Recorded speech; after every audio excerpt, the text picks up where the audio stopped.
You ask Tiger to solve.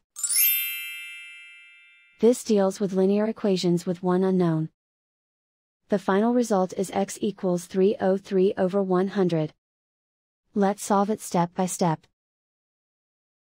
Simplify the expression. Expand the parentheses.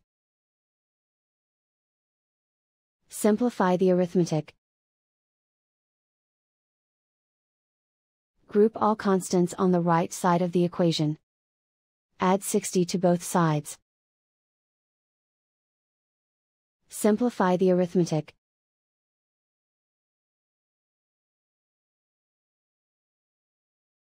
Isolate the x. Divide both sides by 2000.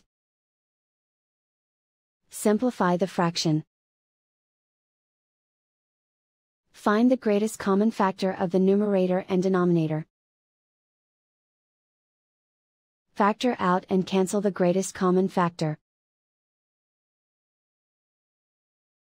And so the final result is x equals 303 over 100.